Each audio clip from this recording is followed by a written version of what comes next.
Bueno, y bienvenidos todos a la última sesión en la que tratamos de dar un poco unas ideas de lo que de lo que han salido en las otras sesiones para poder entender dónde están las discusiones de las sesiones en las que no participamos.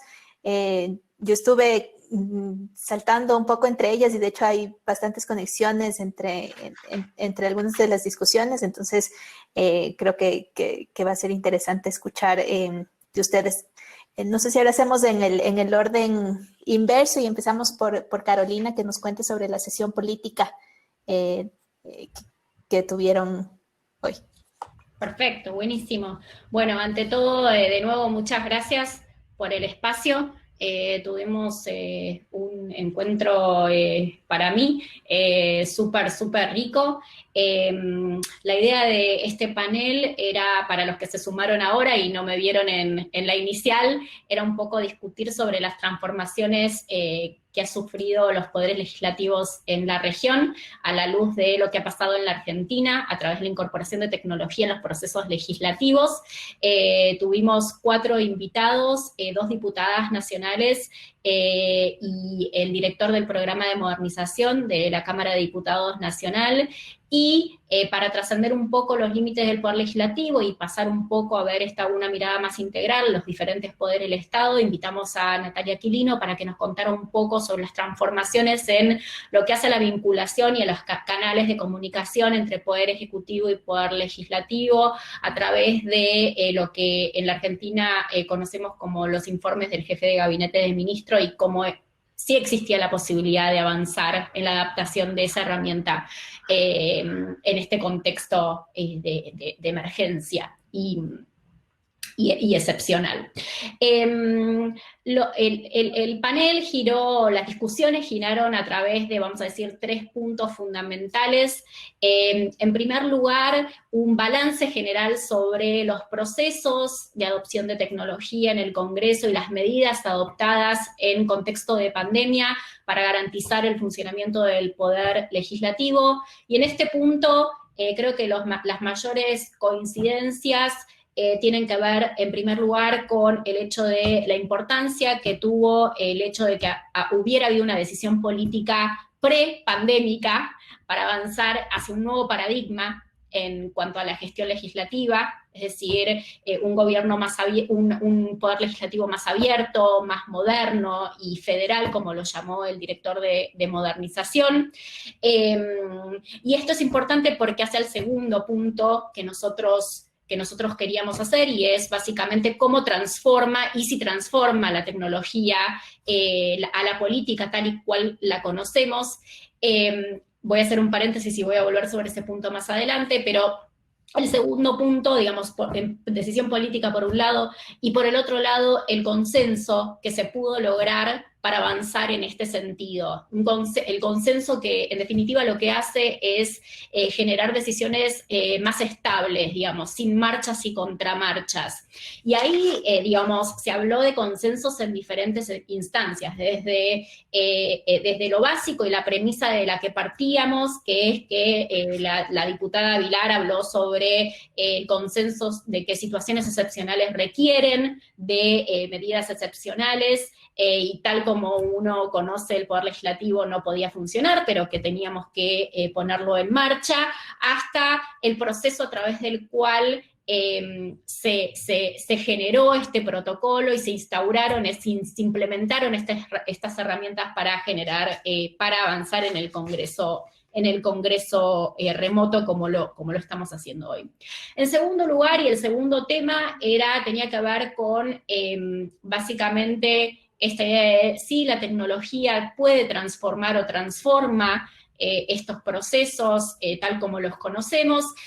Ahí también hay un consenso con que la tecnología es un medio, una herramienta para funcionar mejor. La herramienta es una herramienta más, es un medio para otro fin, para un fin más que es decidir, que es que el Congreso tenga voz y voto y que participe más activamente en el proceso de decisión y de implementación de políticas públicas. Y por último, ¿cómo hacemos para reeditar algunos espacios de control y contrapesos que tenemos como país republicano, democrático? Y ahí me quedo con una de las últimas cosas de las que conversamos, y es que la tecnología nos puede ayudar a mejorar algunos de esos espacios. Pero se mencionaron, o Natalia Aquilino mencionó específicamente 3, y ahora no los encuentro, pero 3 tenían que ver con hacer uso de lo que nosotros ya tenemos. Digo, hay un consenso con que la tecnología no viene a salvar ni a mejorar la imagen de nada, simplemente hay herramientas que tenemos a disposición y que no las estamos utilizando en su máximo potencial, independientemente de este contexto de pandemia. Bueno, hablamos sobre la imagen del Poder Legislativo y cómo el Poder Legislativo puede tomar este contexto de emergencia como una oportunidad para mejorar su imagen ante la ciudadanía.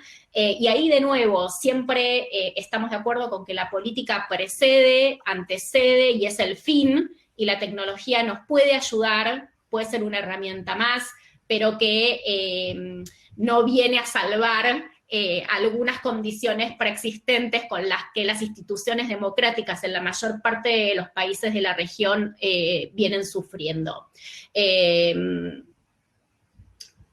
Bueno, creo que a grandes rasgos por ahí pasó la discusión, y quiero aprovechar este panel de cierre para volver a agradecer a nuestros panelistas, que fue realmente un lujo, y a ustedes también por el espacio.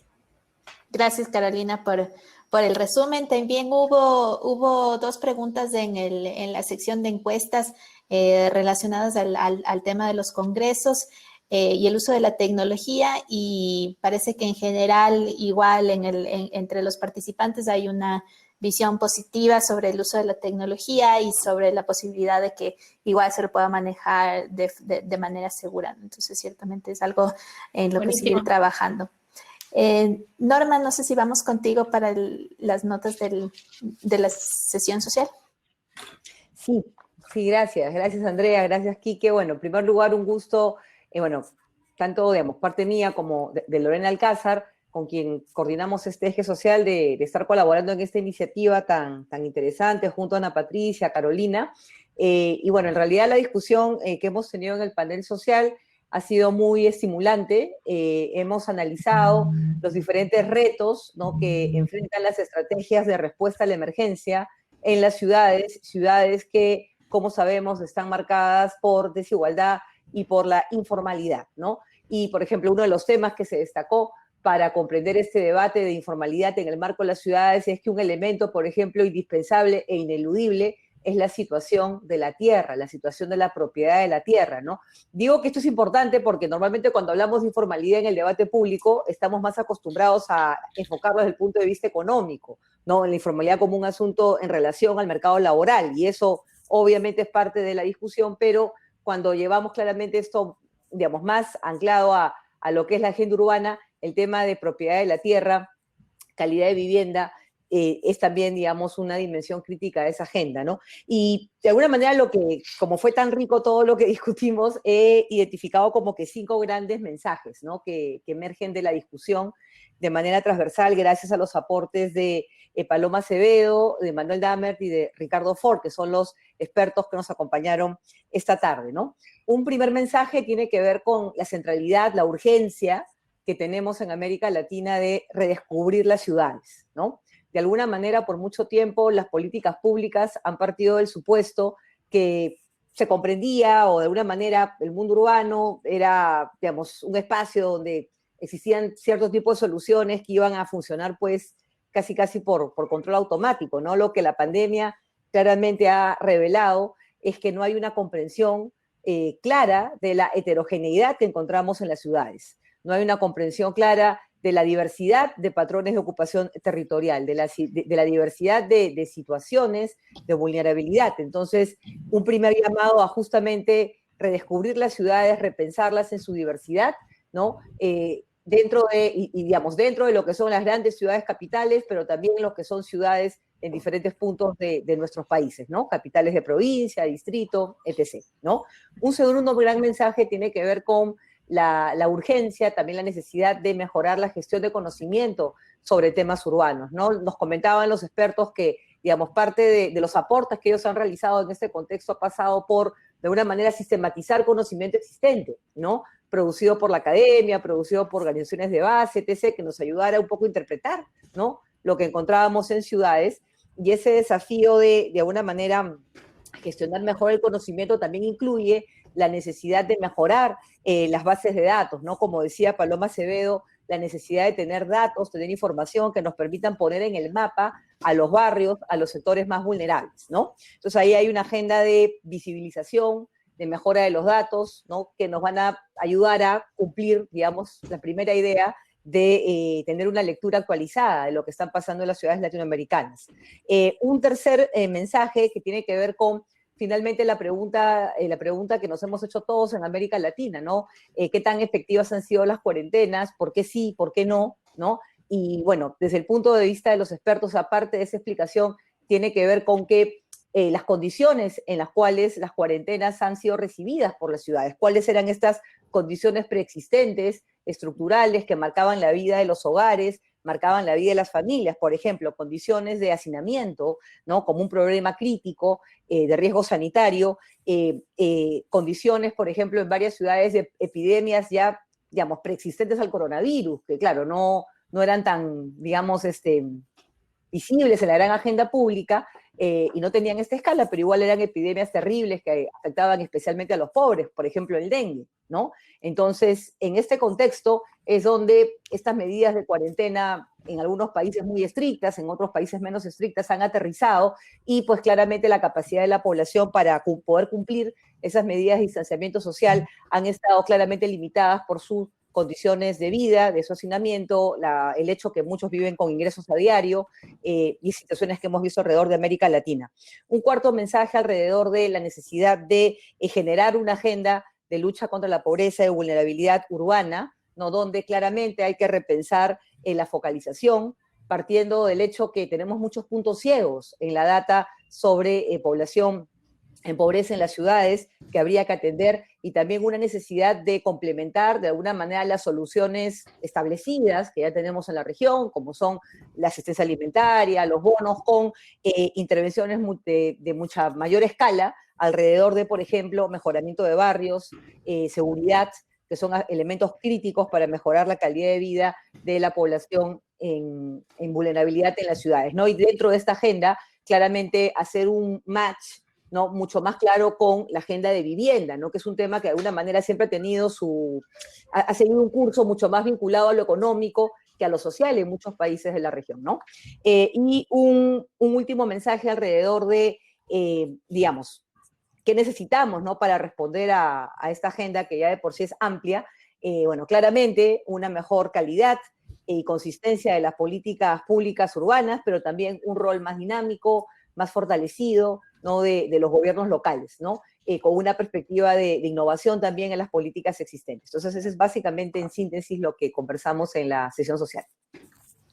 Gracias, Norma. Sí, creo que la sesión también estuvo muy rica y salió, creo que mucho esto del rol de los gobiernos locales, municipales y demás, y de cómo quizás como tampoco estuvieron involucrados desde el comienzo de la respuesta, ¿no? Que era visto algo súper centralizado, puede ser parte de lo que dificultó también el poder dar una mejor respuesta, una mejor planificación a qué hacer, ¿no? Y salió, y de hecho,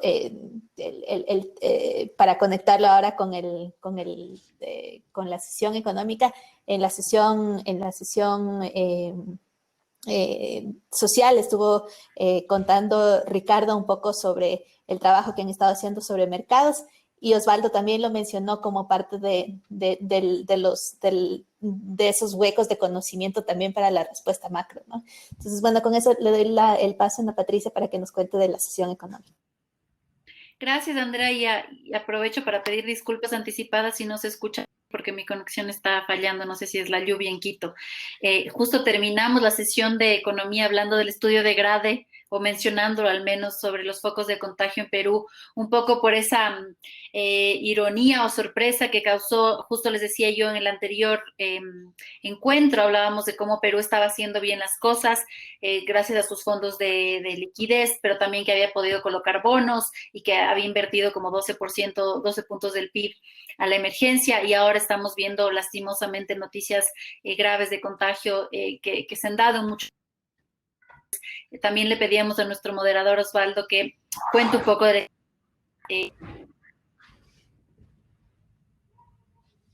y también hay la conexión con el panel de política, porque también se mencionó que hay una fuerte tendencia al populismo, sobre todo en los países en los que estamos acercándonos a las elecciones. Hay muchos países en América Latina que correremos elecciones a finales de este año y a inicios del próximo año, y un poco cuál es la tensión que existe ahí en las medidas de políticas económicas y la posibilidad de reelegirse o de asambleístas que quieran estar en las urnas, ¿no es cierto? Entonces, un poco la conexión ahí entre los tres paneles.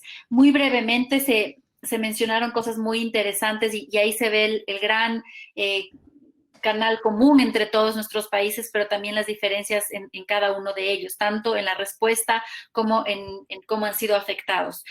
Nuestro colega Luis de INCO de México sí quizás pasó la mayor parte del tiempo expresando la frustración de las medidas o las no medidas que se han tomado en México y las consecuencias graves que esto podría tener. Y ahí un poco una de las, digamos, la primera conclusión es que es hora en que los gobiernos inviertan, gasten y pongan esos recursos, ¿no es cierto?, a que la economía fluya y ojalá hayan multiplicadores, porque no es momento, ¿no es cierto?, de restringir. Estamos en una crisis de oferta, pero también estamos en una crisis de demanda, y eso fue uno de los temas que salió.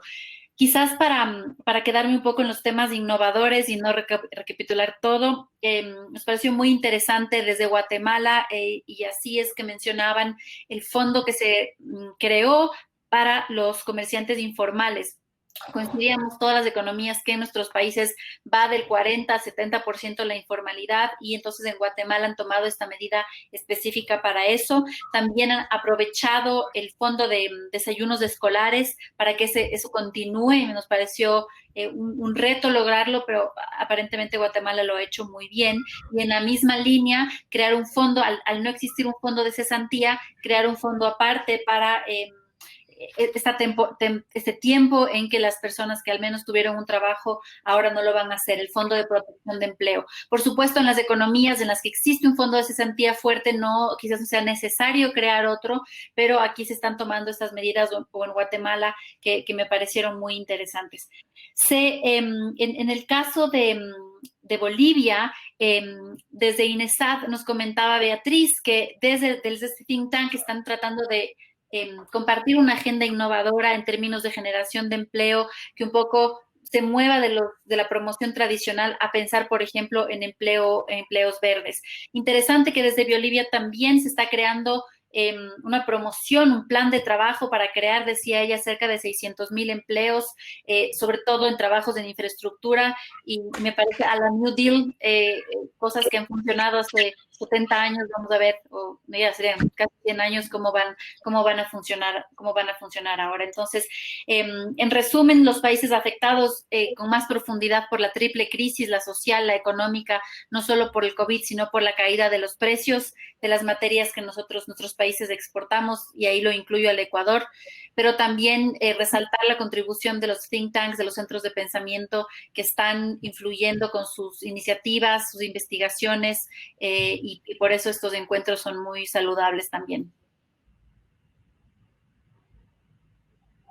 Patricia, y justamente creo que eso es parte de la riqueza que estamos tratando de ir generando a medida que avanzan los encuentros, de ir conociendo más a profundidad el conocimiento, las ideas que se están generando a partir de los centros de investigación, y generar esos vínculos, ¿no? Que en la sesión de tanto en las 3 sesiones estaban dando esto de empezar a conversar, tengo esta idea, ¿quién está haciendo esto? ¿Cómo juntamos esfuerzos en una subregión, en un mismo país y demás, ¿no? Entonces, eso creo que fue una muy buena iniciativa del panel económico de traer a la luz esto de específicamente también cómo están reaccionando los centros de investigación y conocer un poco de las agendas de investigación que se vienen para los siguientes meses. Estuvo muy rico en esa sesión también. Bueno, creo que ese es el resumen general de este segundo encuentro. Como estábamos comentando al inicio, creo que todas las sesiones estuvieron muy, muy ricas y quizás hizo falta tiempo para seguir conversando, pero lo importante es que se generen estos vínculos y que también ustedes puedan seguir estas conversaciones con los panelistas, con otros participantes que tengan la oportunidad de conocer en estos encuentros.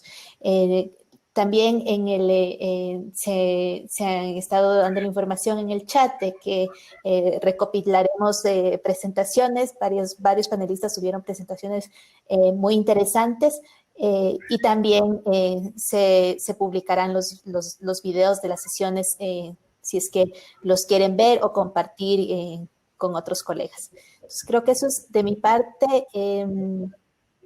Quique, no sé si nos haces la despedida final. Gracias, Andrea. Gracias, Carolina, Norma, Lorena, Ana Patricia y Osvaldo. Solamente agradecerles por participar. Hemos tenido 220 personas inscritas, cerca de 120 personas participando al mismo momento. Les vamos a compartir los videos lo más pronto posible, las notas de cada sesión. Además, el experto, y les he mandado justo ahí un mensaje en el chat. Pueden ir a la zona de Expo, por ejemplo, y juntarse en los espacios que están ahí de manera informal, si quieren seguir conversando, si quieren ver quién más estuvo en línea. Todavía hay como 40 personas en línea, así que podría ser que algunos estén interactuando en la zona de networking. Lo pueden seguir usando ahora o más tarde. Queda abierto hasta hoy día en la noche, hora de Lima, así que unas horas más. Y creo que del lado de Andrea y de nosotros, de Southern Voice y de Think Tanks, les agradecemos, y de las moderadoras nos comprometemos, creo, a intentar repetir esto todos los meses y seguir la conversación para ver cómo vamos avanzando, ¿no? No solamente en cómo va avanzando la crisis, sino cómo va avanzando el trabajo de los centros de pensamiento en América Latina. Así que estamos acá para volver a vernos pronto. Gracias. Adiós. Chao, chao.